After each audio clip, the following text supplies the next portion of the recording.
Dans cette capsule, nous allons aborder le concept de résonance. Et puis le concept de résonance est étroitement lié au concept de structure de Lewis. Donc, il va falloir se souvenir comment faire nos structures de Lewis. Et puis, j'en profite pour faire une parenthèse. Okay?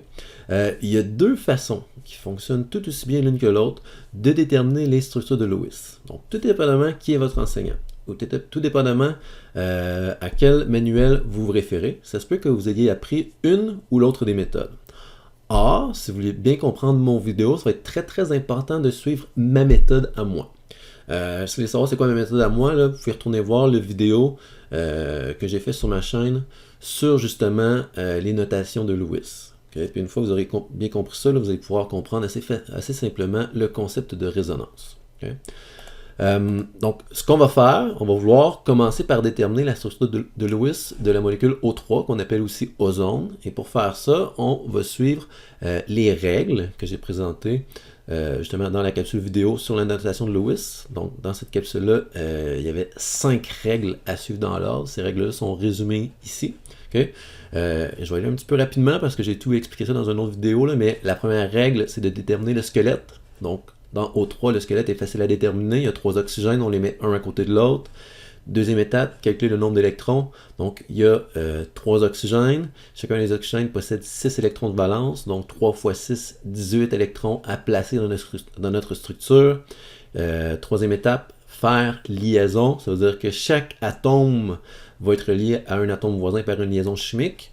Et on sait que chaque liaison chimique correspond à un doublet liant. Donc ça c'est 2 électrons, ça c'est 2 électrons, donc il y a déjà 4 électrons placés. 18 moins 4 signifie qu'il reste 14 électrons à placer dans notre structure. Ensuite, ajouter les électrons.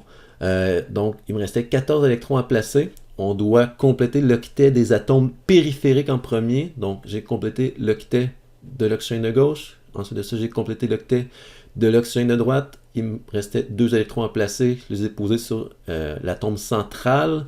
Donc ça correspondait à la 4e étape. Ainsi, j'ai placé mes 18 électrons dans ma structure. Et à la toute fin, la 5e étape, vérifier l'octet de l'atome central. Est-ce que l'atome central respecte la règle de l'octet? Et ici, la réponse était non. Ou la réponse est non parce que dans sa sphère de valence, l'oxygène central ne possède que 6 électrons de valence. Donc, que faire pour justement permettre à l'oxygène central de respecter l'octet? Ce qu'on peut faire ici, on a 2 choix. Soit venir effacer un doublet sur l'oxygène de gauche pour venir faire apparaître un doublet liant à gauche ici, ou venir effacer un doublet libre sur l'oxygène de droite et venir faire apparaître un doublet liant sur l'oxygène ou entre l'oxygène de droite et l'oxygène central, ce qui va donner lieu à 2 possibilités. Et puis, si j'efface les règles pour me donner un petit peu plus de place, j'ai l'option ici avec la double liaison à gauche et j'ai l'option ici avec la double liaison à droite. Et ces 2 options-là, c'est ce qu'on va appeler des formes limites de résonance. Donc, des formes limites de résonance, c'est quand il y a 2 façons possibles de dessiner la structure de Lewis d'un même composé chimique. Okay? On se rappelle aussi que quand on dessine les structures de Lewis, il faut toujours vérifier s'il y a des charges formelles. Par exemple, dans ce cas-ci, il y a une charge formelle positive sur l'atome central et une charge formelle négative sur l'atome de droite. Ici, il y a une charge formelle positive sur l'atome central et une charge formelle négative sur l'atome de gauche. On doit l'indiquer.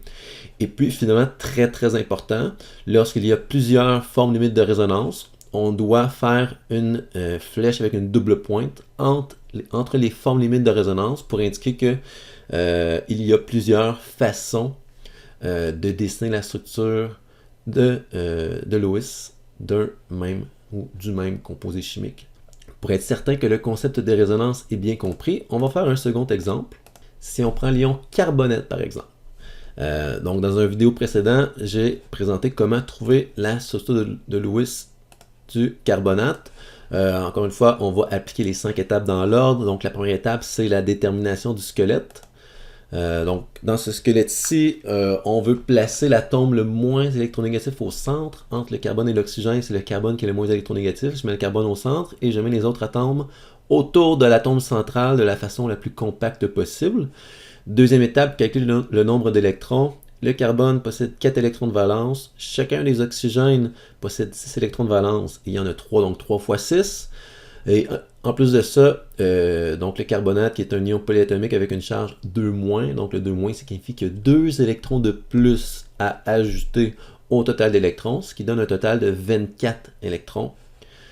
Troisième étape, faire liaison. Donc on fait au moins une liaison chimique entre chacun des atomes et l'atome central, donc pour donner lieu à des doublets liants. Donc 1, 2, 3, 4, 5, 6. J'ai positionné 6 électrons dans ma structure.